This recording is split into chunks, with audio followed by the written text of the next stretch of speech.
Welcome to Flat Earth Debate Live. I'm your host, Nathan Oakley, and if you are new to this channel, or you've not done so already, then be sure to subscribe. Hit the bell notification icon and join button if you'd like to become a Nathan Oakley 1980 channel member and keep up to date with the Flat Earth Debate. If you would like to support the channel, there is a super chat that runs alongside each of these shows while they are live. And there's also a PayPal, Patreon, crypto, and thanks button in the info box below the video. Most importantly, if you'd like to join the discussion, simply mute the page you are currently watching, then click the link in the info box below this video to join the panel and express your views on the nature of Earth. If you do join, please don't swear. If you do, you'll be ejected. And if you are, please don't try to rejoin the stream using sock accounts. You'll be warmly welcome back on the next stream. Please also share the show on social media. Sharing the show obviously increases the live audience, but this in turn increases the chances of a more diverse panel, so please share the show on Facebook and Twitter. Now we are joined by Refracted Curvature, The Adam Meakin, Righteous Force, 10th Man Rising, no Neil, a whole bunch of people in Matrix and Discord, so welcome one and all. Good morning, good morning. That sounded like genuine concern, that, Nathan. No Neil, which is odd. Odd that Where are you, Neil? Odd that there's no Neil, or odd that I'm concerned about him? Wow. Odd that there's no Neil. Neil's our everyman. So when I listen back to the show, it amuses me because in the moment, often Neil irritates me. I'm not going to lie. That's just how it is. However, when I listen back to the show, most of what he says represents what General Joe audience members are going to be thinking while they watch. And he's expressing it.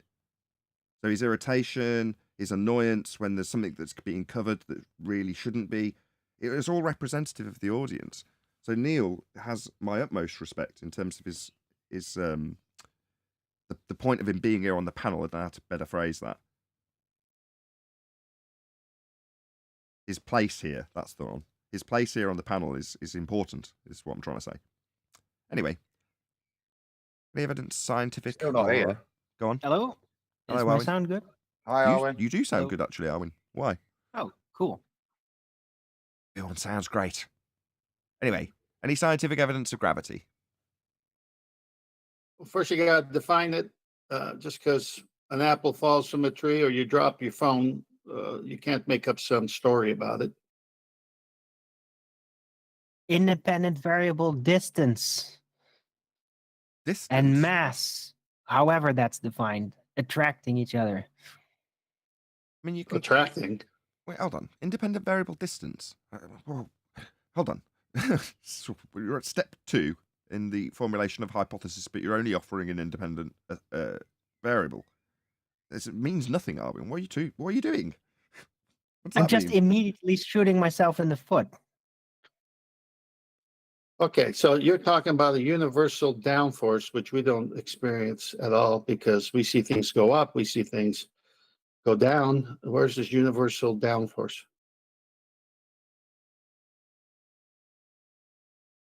There isn't one.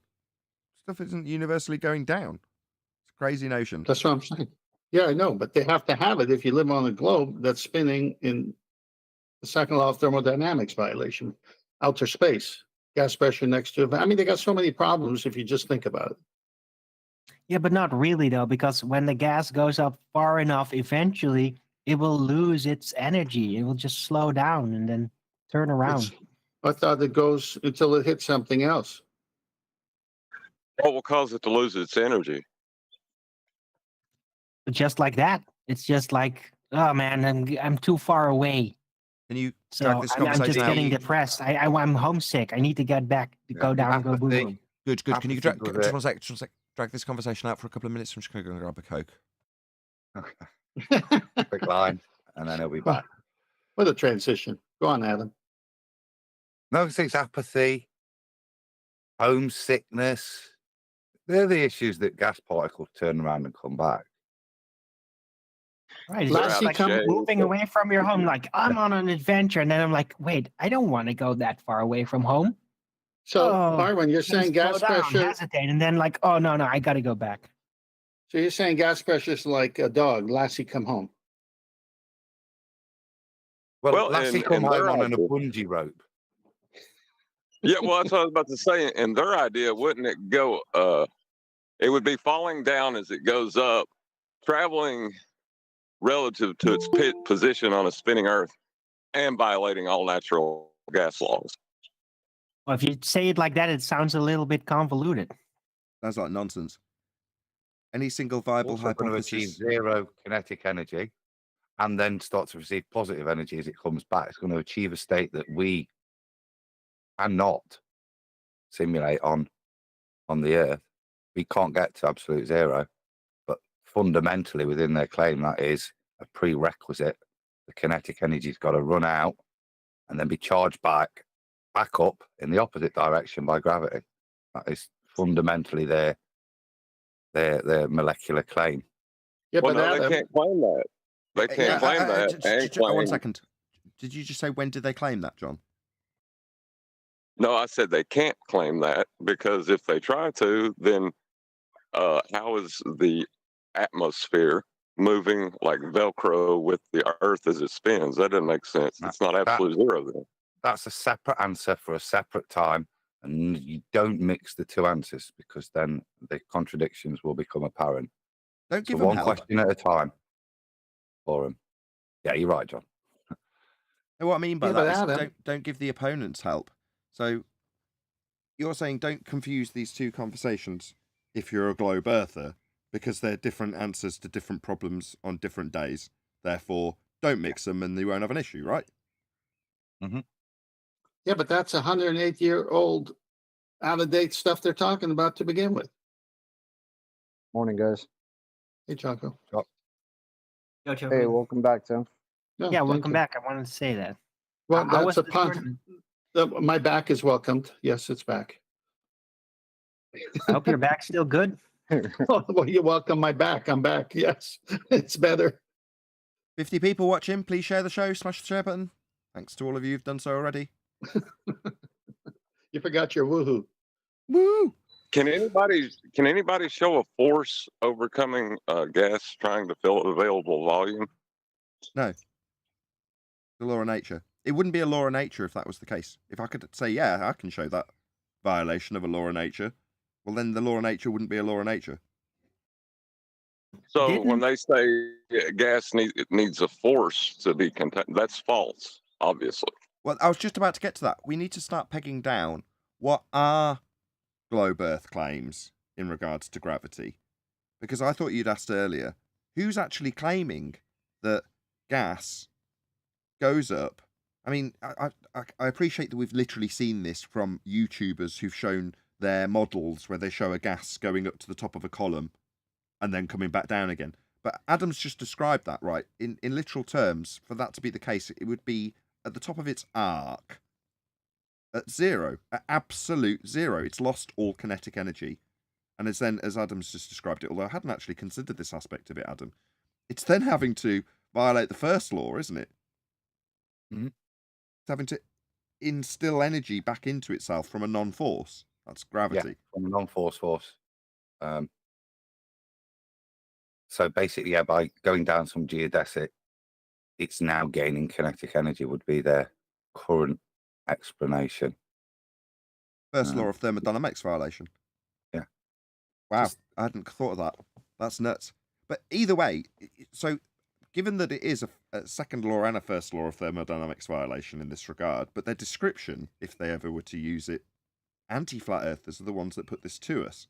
So where in the globe rhetoric does it say gas goes up in an arc and then gets pulled back down with gravity, having traversed absolute zero at the top of the arc and having violated the first law of thermodynamics on the way back down with a non-force force pulling it in and reducing energy when it's not a force? So where's that actually documented as their claim, if at all? It's not. But their claim would be in Einsteinian is that the gas continues in a straight path. Space-time bends to make it seem like it's falling back down, but it's not actually falling. It just followed a straight path in space-time. So it's that- just that was literally relevant amounting to to their claim. absolutely nothing. I'm trying to wrap my head around what John's saying. I mean, I thought I had a reasonable handle on this stuff, but it's not, since when he's trying. Is there anywhere where there's a description of gas behavior within geodesics bent in space-time? Is that something accessible? I don't think so. Nope. Never heard any mention of materials in general in relation to space-time ever. Oh, let's try this.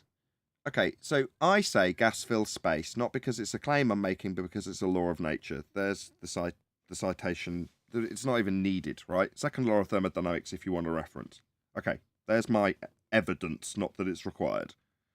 Okay, their claim, as we're currently discussing it, apparently is gas go down, go boom, boom. Okay, where's that documented? I want to see that as a claim. Who's claiming it? Now, if you say, "Oh, well, Simon Dan on YouTube," I don't care. No. Where's this written into the academia of heliocentrism, as opposed to some numpty who's just made it up because it's a necessity as a result of the outcome of some of their quote unquote theories. But that extrapolation coming from I'm nearly there. That extrapolation that's coming from anti-flat earthers is just that. It's an extrapolation. It's a consequence of a flawed idea. But their dissemination of that consequence isn't showing us it in the rhetoric as being so in the rhetoric. That's what I want. Sorry, Alwyn, go ahead. That's correct. No, but you're absolutely correct, because it never got to that point. Like, when there was going to be further development about how does that work with Newtonian mechanics? Oh, well, gas go down, go boom, boom. Well, that never became official. That's when they said, yeah, this is all bunk. But the problem is that people's minds didn't get it and they developed it. So it's like this colloquial rumor. Gas go down, go boom, boom is a colloquial rumor that just won't let go. It was never official. I'll add to this conversation. They say it's weight because of the different layers of gas. That's what I've heard. Yeah, but that weight would be with the force of gravity. That isn't the current claim. Yeah, that's what's taught in high school. What 10th is saying is when you get the rudimentary description of gas go down, go boom, boom, it's the homogeneous layers of gases that are above whatever's being described with buoyancy going up. So it's in answer at a high school level with Newtonian gravity to why does the balloon go up? Well, the gas around it is going down. You have these homogeneous layers of gases, and then you have all the different spheres that they're going to describe when they beg the question of gas not filling space. However, as John's just pointed out, that's a Newtonian idea taught to high school kids, as opposed to a bent geodesic in space-time with the gas appearing to be travelling out in all directions because it's an anisotropic inhomogeneous mixture, but appearing to be layered. That is not the current rhetoric. It was never the official rhetoric. So where can we see it? Where can we get this that isn't from a Simon Dan or a Dave McKeegan or whoever? Where's it official? You want. It's been passed from person to person, ignoring the official claims about it, right?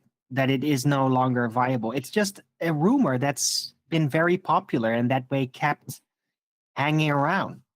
Well, Nathan, I even have a citation that says pretty much the exact opposite.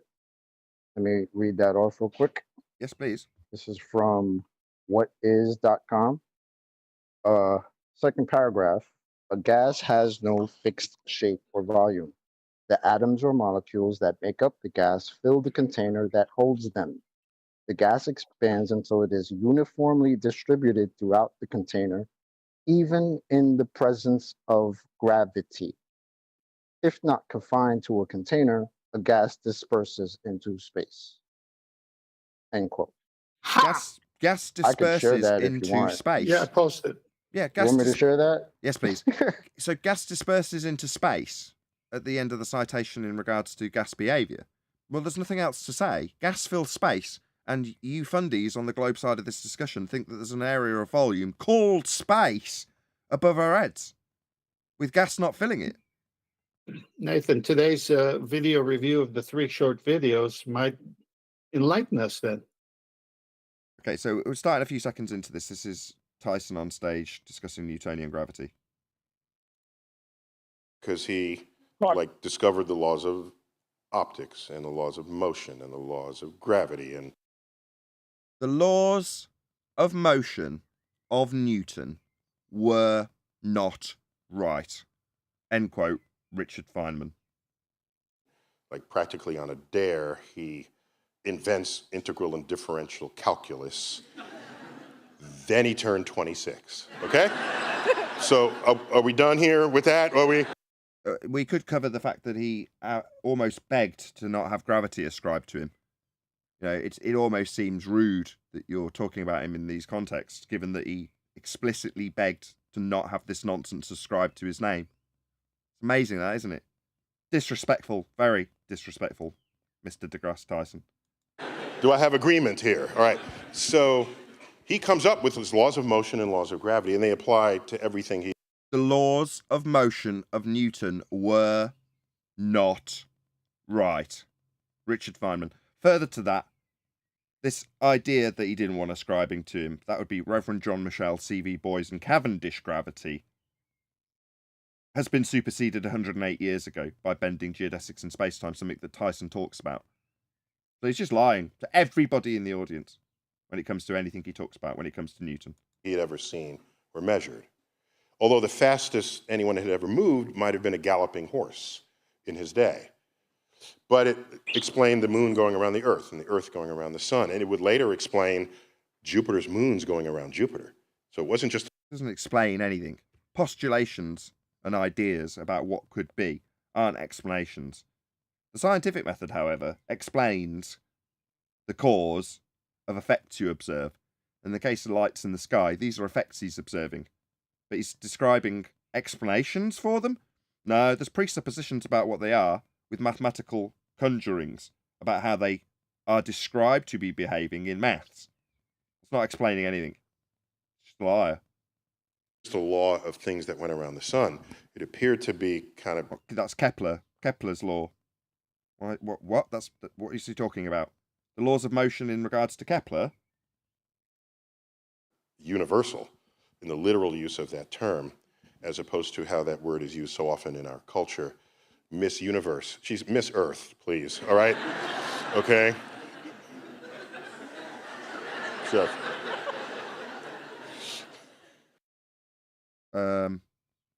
Okay.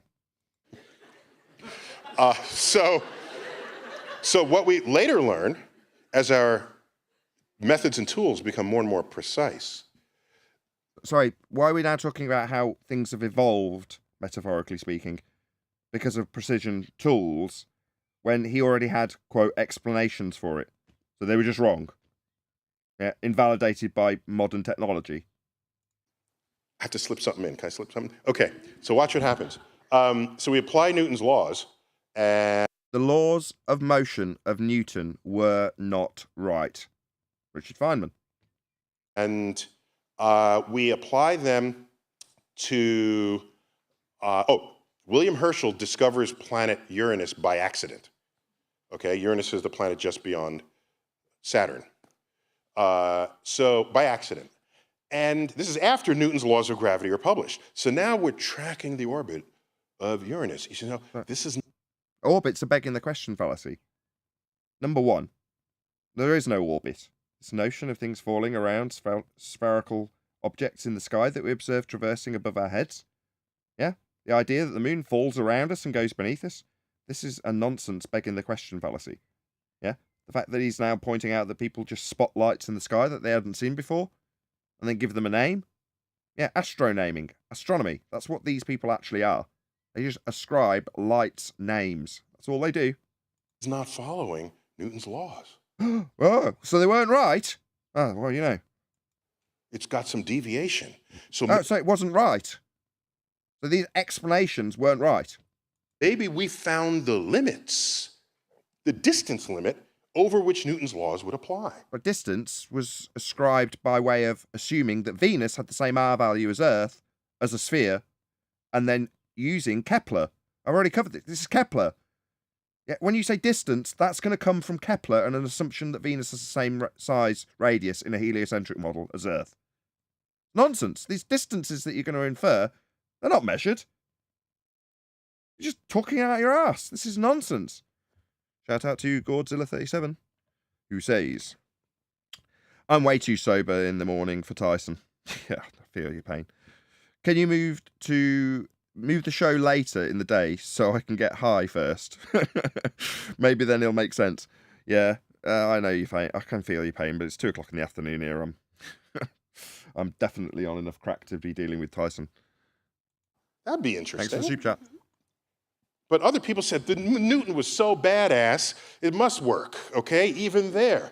Oh, right. So even back then, 108 years ago, there was people who were in denial when they were shown to be wrong. Yeah, we experienced that today. It's amazing. 108 years ago, we had people that would deny the fact that it was wrong, and now we still do. Isn't that amazing? So How was instead of Newton badass? Bad, as Why in was he wrong. so It's badass? I think he's being literal. Because at the beginning he says that's his man, that's his hero, that's Tyson's hero, is Newton. Okay. Well, I Just like bad. Newton, but I mean, only because he said it's ridiculous if you're going to claim that gravitation is science. I mean, that made me really respect Newton. Well, what he's doing here is instead of saying what Feynman said about Newton's laws of motion, what he does, because it's his hero, says, well, they're right, except there is a distance limit to those laws. Like, where did he pull that one out of? Oh, because of course, distance. Because when you get to outer space, it all works different now. No. In terms of his description of having a distance problem, no, it's got a dimension problem, right? There's no fourth dimension in Newtonian gravity. It's 3-dimensional. These things exist in completely different geometries. So it's not like it's a little problem. It's not like it's got a bit of a distance issue. Yeah, it's a completely different geometry. So, no, Tyson, just no. You're not going to convert pseudo 4 space into Euclidean 3 space. It's not possible. So they'll never work.